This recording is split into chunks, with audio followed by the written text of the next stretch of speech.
Namaskar, brothers and sisters. Today's video I'm going to title Bury My Heart at the Wounded Tree. Yeah, they are wounded. They are hurt. Well, I wanted to tell you one little story while I'm showing you this. The other day I was talking to my new friend Victoria Olympia, Raw Olympia from States, from America. She made a little video about chickens. I liked it. So I invented a story for her which goes like two chickens talking in a yard and looking at up in the sky, the eagle flying above them, and then one says to another,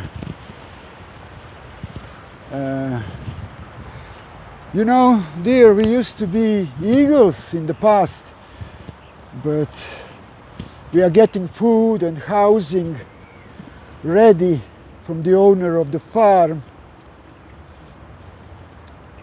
and we forgot to use our wings and we cannot fly anymore, and only what we do now is to run around in the yard and waiting to end up on the shelves in the supermarket. And the other one replies, come on, dear, don't be silly. She says, are you becoming conspiracy theorists? Are you becoming conspiracy theorist? Another thing I also wrote, the eagle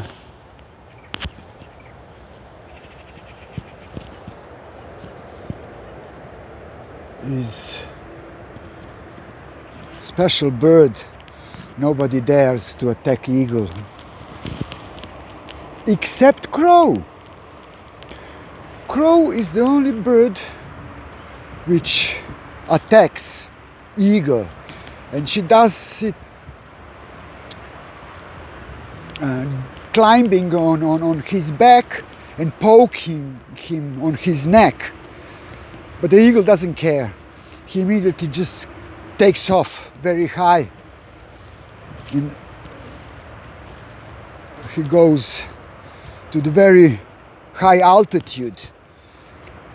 And because he can breathe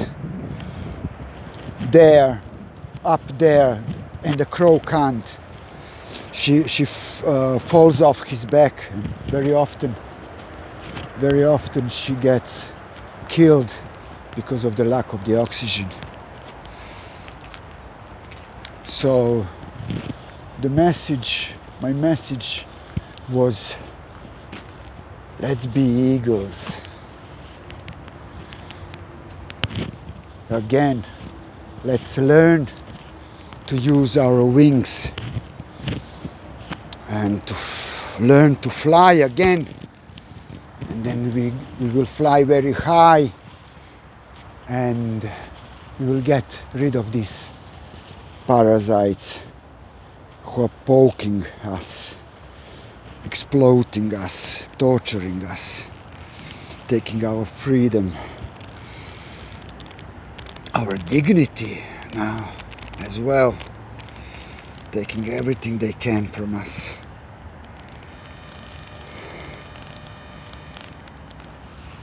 The only solution, brothers and sisters, is to be eagle again. Shri Shri Anandamurti. One will not be able to know anything unless one develops the psychology of I know not, I know nothing.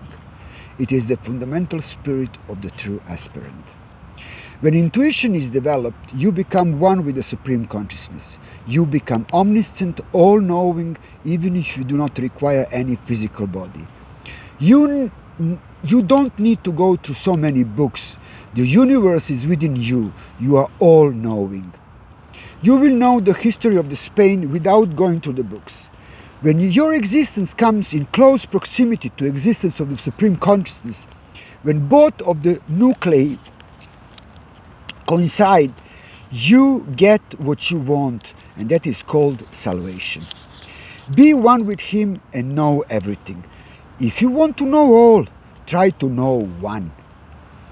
If you try to know all, you won't be able to know anything. When you are blessed with this human structure, be 100% human. Even the greatest philosophers and thinkers, for instance Tagore, used only 1% of their potential. You can develop your entire potential through spiritual practice, sadhana, meditation. You should use all your capacities, physical, intellectual and spiritual. You must convert psychic energy into intellectual energy and this into spiritual energy. Intellectual energy is more powerful than psychic energy, and spiritual energy is the most powerful. Today it is the intellectuals who are misguiding the society because they haven't developed spirituality. All the world's problems are caused by this intellectual extravaganza. Behind all the strife, cruelty and mistrust within humanity, there is misguided intellect. That is, intellect is not moving on the right path. It is not connected to the collective welfare. Until changes are effected in the human mind, no permanent world solution is possible. Whatever is done only to please the Supreme Consciousness is called devotion. One has to serve the universe with this ideation. In the beginning, there is a feeling of doership, but gradually one starts realizing the source of one's energies and capabilities. Are they really one's possessions or creations?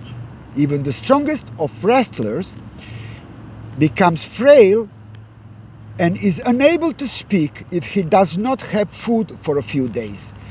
The scholarship of a scholar vanishes in thin air if you keep him without food for a week.